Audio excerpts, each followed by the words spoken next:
दोस्तों, जैसा कि आप सभी जानते ही हैं, जो भी मनुष्य इस धरती पर जन्म लेता है उसे एक न एक दिन इस भौतिक शरीर को त्यागना ही होता है।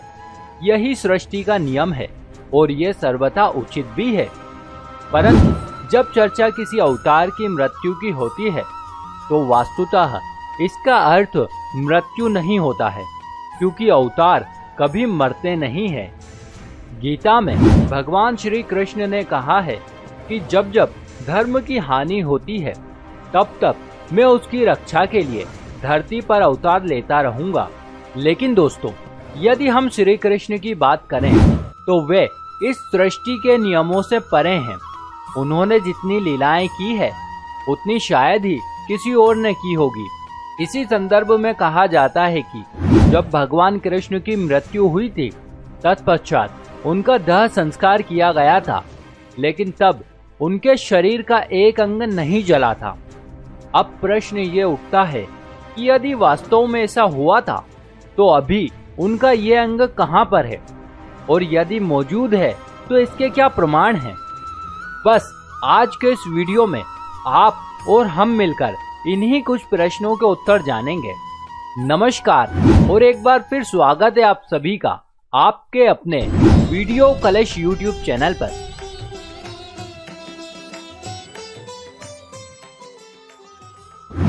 भगवान मृत्यु लोक को छोड़कर कैसे अपने लोक गए, इसका वर्णन भागवत पुराण के 11वें स्कंद में मिलता है। वैसे मित्रों, ये तो आप जानते ही हैं कि भागवत पुराण सुखदेव जी महाराज के द्वारा राजा परीक्षित को सुनाई गई थी। इसके 11वें स्कंद में सुखदेव जी परीक्षित से कहते हैं कि भगवान कृष्ण ने विचार किया कि यदुवंशी अभी भी पृथ्वी पर है और पूर्णतः मुझ पर आश्रित है, और ये यदुवंशी धन, जनबल, घोड़े आदि के माध्यम से बहुत ही बलशाली हैं और पृथ्वी पर अपनी मनमानी करते रहते हैं। यहाँ तक कि साक्षात देवतागण भी उन्हें पराजित नहीं कर सकते हैं। इसलिए मुझे यदुवंश के लोगों में आपसी कलह उत्पन्न करनी ही होगी, उसके बाद ही मैं अपने धाम वापस लौट सकूंगा। उस समय भगवान श्री कृष्ण द्वारका नगरी के राजा थे। तब एक बार ऋषि विश्वामित्र सहित अन्य ऋषिगण द्वारका नगरी पधारे। तब कृष्ण पुत्र साम समेत कुछ यदुवंश कुमारों को शरारत सूझी और उन्होंने उन ऋषि मुनियों के साथ मजाक करने का दुस्साहस किया। ऋषियों ने भांप लिया कि उनके साथ उपहास किया जा रहा है। तब उन्होंने शाम को श्राप दिया कि एक दिन उसका तथा उसके कुल का नाश होगा।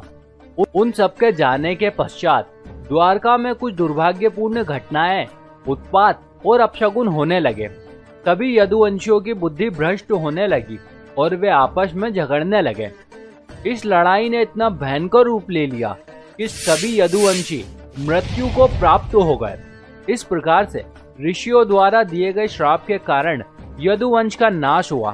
साथ ही गांधारी द्वारा दिया गया श्राप भी पूरा हुआ। यह श्राप उन्होंने महाभारत युद्ध में अपने पुत्रों की मृत्यु से शोकाकुल होकर श्री कृष्ण को दिया था। इस घटना के पश्चात बलराम जी चिंतन में लीन हो गए और ध्यान में रहकर ही उन्होंने अपने भौतिक शरीर को त्याग दिया। कुछ समय पश्चात भगवान श्री कृष्ण एक पीपल के वृक्ष के नीचे बैठकर सभी दिशाओं से अंधकार को नष्ट कर प्रकाशमान कर रहे थे। उस समय भगवान के बैठने की अवस्था कुछ ऐसी थी कि वे अपनी दाहिनी जांघ पर बायां चरण रखे हुए थे। उनके चरण कमलों की आभा रक्त के समान प्रतीत हो रही थी। तभी एक बहेलिये ने दूर से भगवान के श्री चरण कमलों को देखा, जो उसे हिरण के मुख के समान नजर आ रहे थे। उसने हिरण समझकर भगवान की देह को बाण से भेद दिया। इसके पश्चात भगवान अपने शरीर समेत भगवत धाम के लिए प्रस्थान कर गए। लेकिन अनेक मान्यताओं और लोक कथाओं के अनुसार पांडवों द्वारा उनके शरीर का अंतिम संस्कार करने का उल्लेख भी मिलता है। अंतिम संस्कार के समय उनकी देह पूरी तरह से जलकर पंच तत्व में विलीन हो गई, परंतु उनका दिल नष्ट नहीं हुआ और अंत तक जलता ही रहा। तब उनके हृदय को जल में प्रवाहित कर दिया गया। उनकी देह का ये हिस्सा राजा इंद्रद्युम्न को प्राप्त हुआ। वे भगवान जगन्नाथ के परम भक्त थे। उन्होंने इस हृदय को भगवान जगन्नाथ की लकड़ी से निर्मित प्रतिमा में स्थापित करवा दिया और आज भी ये हृदय उसी प्रतिमा में मौजूद है। यहाँ पर भगवान जगन्नाथ अपने भाई बलराम तथा बहन सुभद्रा के साथ विराजमान हैं।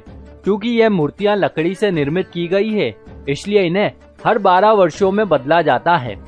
लेकिन हर बार श्री कृष्ण का हृदय पुरानी मूर्ति से निकालकर एक नई मूर्ति के खोल के अंदर सुरक्षित रख दिया जाता है। परंतु जब भी यह अनुष्ठान किया जाता है, उस समय पूरे शहर की लाइट बंद कर दी जाती है।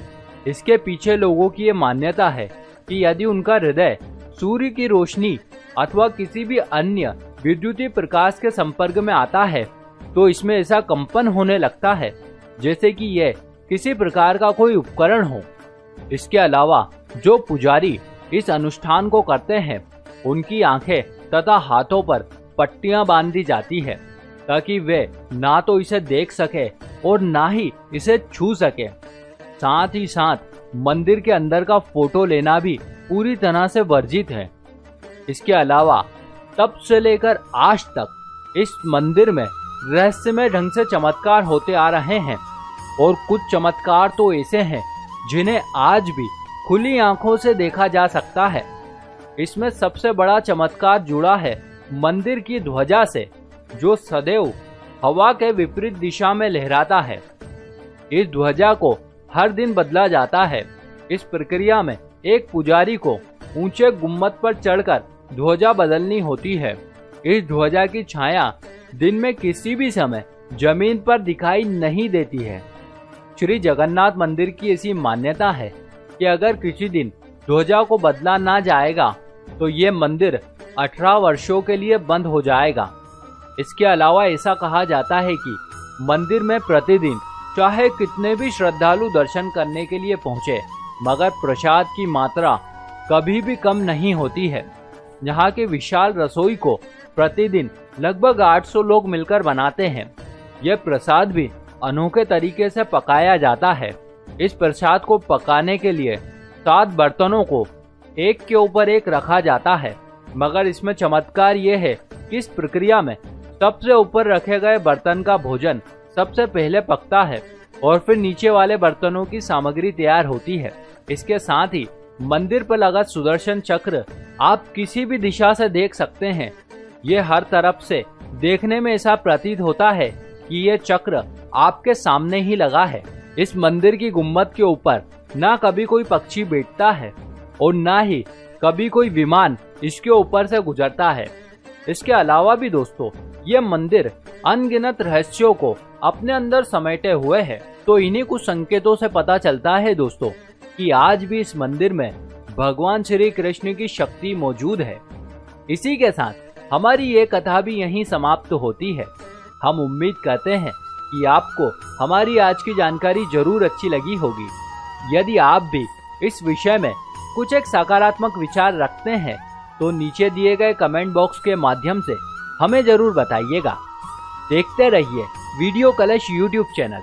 आप सभी का बहुत बहुत धन्यवाद।